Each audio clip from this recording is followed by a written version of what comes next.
Treat corporation 5 verticals में अपना business करती हैं, जिसमें personal care, automotive, energy storage, health care and pulp and paper की फ़ील्ड के अंदर इसकी अपना बिज़नेसेस मौजूद हैं। हमारी आज की डिस्कशन ट्रीट कॉरपोरेशन के मुतल्लिक़ है। मेरा नाम अदनान सगीर है और आप हमारा चैनल रेडी सेट इन्वेस्ट देख रहे हैं। जैसे कि मैंने अपने इंट्रोडक्शन में आपको बताया कि आज की हमारी डिस्कशन जो है वो ट्रीट कॉरपोरेशन के बारे में है। अच्छा, आज क्यों मैंने इस स्टॉक को चूज़ किया और मकसद क्या है इस स्टॉक को लेके, क्यों मैं डिस्कस कर रहा हूँ, क्या रीज़न है उसके पीछे, तो उसके डिस्कशन करने की जो पहली रीज़न है वो ये है कि आज की तारीख में जब मार्केट नेगेटिव पे क्लोज़ हुई है, -282 पॉइंट्स पे क्लोज़ हुई है, तो कुछ जो शेयर्स हैं उन्होंने एक्टिवली परफ़ॉर्म किया है स्टॉक एक्सचेंज के अंदर। उसमें एक जो शेयर था वो ट्रीट कॉरपोरेशन के नाम से है, जिसके अंदर एक बड़ा वॉल्यूम अगर आप देख रहे हैं इन टर्म्स ऑफ नंबर्स तो वो लगा है। और इसके साथ ही ट्रीट बैटरीज़ लिमिटेड दूसरी जो इनकी बिज़नेस यूनिट है उसके अंदर एक बड़े वॉल्यूम्स के साथ आज परफॉर्मेंस रही है ट्रीट बैटरी लिमिटेड की। तो एक जस्ट डिस्क्लेमर या एक मैं वार्निंग देना चाहता हूँ, या एक मैं ज़रूरी समझता हूँ अपने रिटेल इन्वेस्टर्स के लिए, वो इन्वेस्टर्स जो मार्केट के अंदर आते हैं और वो उनकी कोशिश होती है कि कुछ जल्दी से पैसे बनाएँ और फिर मार्केट से निकल जाएँ। तो इस तरह के जो स्टॉक्स हैं, अगर आप उनका चार्ट देखेंगे तो सरप्राइज़िंगली आप हैरान हो जाएँगे कि इनकी परफ़ॉर्मेंस पिछले काफ़ी अरसे से कैसी रही है, और कैसे इन्होंने जो रिटेल इन्वेस्टर्स हैं उनको ट्रैप किया है। तो एक बात हमेशा याद रखनी है कि ब्रोकर की रिकमेंडेशन के ऊपर अगर आप बाय कर रहे हैं तो आप ये ज़हन में रख लें कि ब्रोकर के अपने इंटरेस्ट हैं, वो आपको बताएगा कि आप ये पर्टिकुलर स्टॉक बाय कर लें, ये पर्टिकुलर स्टॉक सेल कर दें, ये इस टारगेट पे ये चला जाएगा और इस टारगेट पे इसको स्टॉप लॉस आपका हिट हो जाएगा। तो ब्रोकर के अपने कुछ इंसेंटिव्स और टारगेट्स होते हैं और आपका ज़रा पैसा लगा हुआ होता है। तो एक बात तो ये ज़हन में रखें कि आपने ब्रोकर की एडवाइस को पे उस वक़्त अमल करना है जब आपको मार्केट का पता है, आपको उस कंपनी का पता है जिस कंपनी के अंदर आप इन्वेस्ट कर रहे हैं। This is the number 1 advice. Number 2 में आपने ये करना है कि एक बात अपने ज़हन में बैठा लेनी है कि इस मार्केट के अंदर आपने कोई भी डिसीज़न लेना है, चाहे आप प्रॉफ़िट में शेयर को सेल कर रहे हैं या लॉस में शेयर को सेल कर रहे हैं, हर 2 सूरतों में आप रिस्पॉन्सिबल हैं अपने प्रॉफ़िट और लॉस के लिए। तो बहुत ही एहतियात के साथ अपनी कंपनीज़ को चूज़ करना है और बहुत ही एहतियात के साथ अपने टारगेट्स को सेट करना है, और उससे भी ज़्यादा इम्पोर्टेंट ये है कि जब आप किसी शेयर के अंदर एंट्री ले रहे हों, तो उसमें आपको आपका स्टॉप लॉस पता होना चाहिए कि किस स्टॉप लॉस जब मेरा हिट होगा तो मैंने उसमें से निकल जाना है। ये तो होगी दूसरी बात।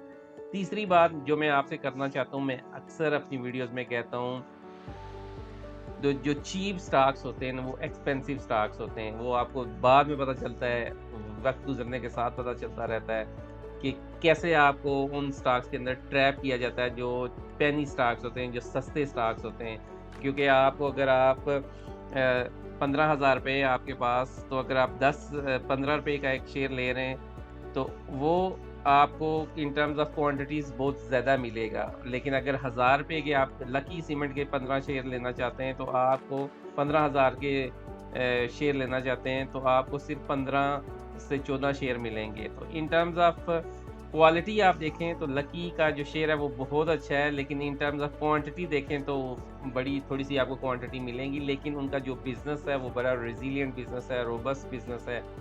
तो फ़गार से जो शेयर्स आपका ब्रोकर रिकमेंड करता है और जिनकी प्राइसेज़ फ्लोर के साथ लगी हुई हैं, उन शेयर्स को जितना हो सके अवॉइड करें। तो अगर हम इसके बिज़नेसेस में वर्टिकल्स का मैंने आपको बताया कि ये personal care, automotive sector, energy storage, health care और पल्प एंड पेपर में, कारोगेटिव पैकेजिंग में ये अपना बिज़नेस कर रहे हैं। लेकिन अगर आप इनका चार्ट देखें, अगर मैं आपको इसका चार्ट दिखाऊँ, तो आप बिल्कुल हैरान रह जाएँगे कि अगर आप इसके सिर्फ़ बड़े टाइम फ्रेम का क्विकली चार्ट देखें, तो आपके सामने जो स्टोरी नज़र आ रही है वो इंतहाई डिसअपॉइंटिंग स्टोरी नज़र आ रही है कि जहाँ से 2003 में इसने अपना सफ़र स्टार्ट किया था, मोर एंड लेस ये आज से 24 साल के बाद भी वहीं खड़ा है, ठीक है? और अभी एक बात और ज़हन में बैठा लें कि आप जब ये शेयर अपनी अपसाइड दिखाएगा या जिस तरह आज इसने अपनी अपसाइड दिखाई है, तो इसने जस्ट अपना जो नीचे की तरफ जाने का सफ़र है उसको मज़ीद कंटिन्यू करना है। जस्ट इसने आपको ये दिखाया है, ये एक्चुअल नहीं है। वो कहते हैं ना कि हाथी के दाँत खाने की ओर दिखाने की ओर।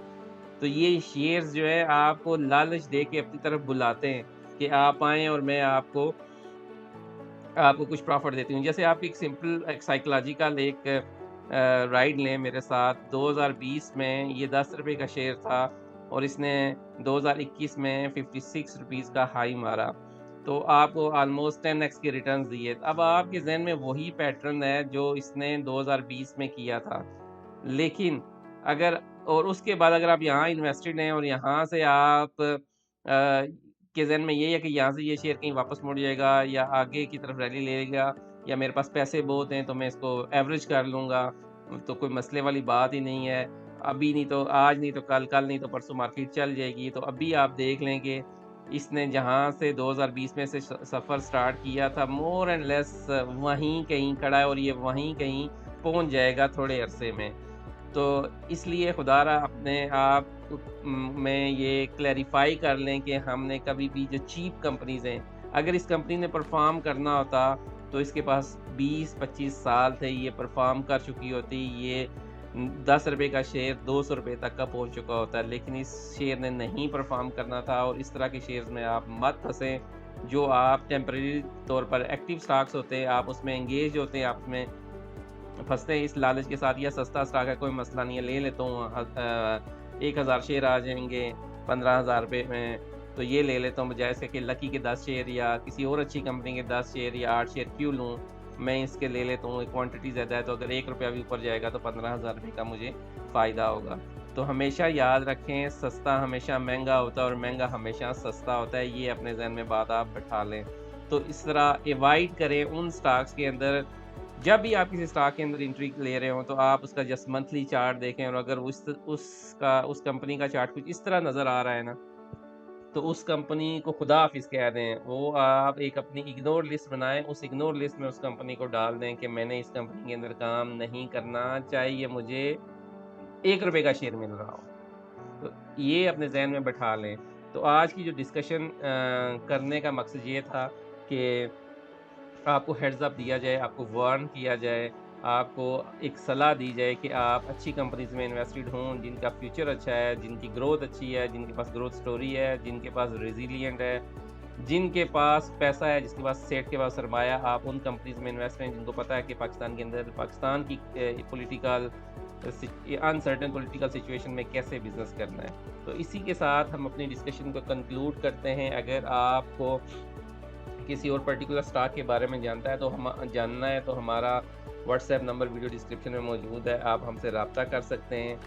अगर आपको अपने पोर्टफोलियो के बारे में कुछ जानना है, आप असेस करवाना चाहते हैं तो फ्रीली हम आपके पोर्टफोलियो असेस असेस करके देंगे। आप हमारी वीडियो को लाइक करें, सब्सक्राइब करें, हमारे चैनल को कमेंट करें हमारी वीडियोस पे, तो हम on A courtesy as a courtesy call हम आपको फ्रीली असेस करके देंगे आपका पोर्टफोलियो।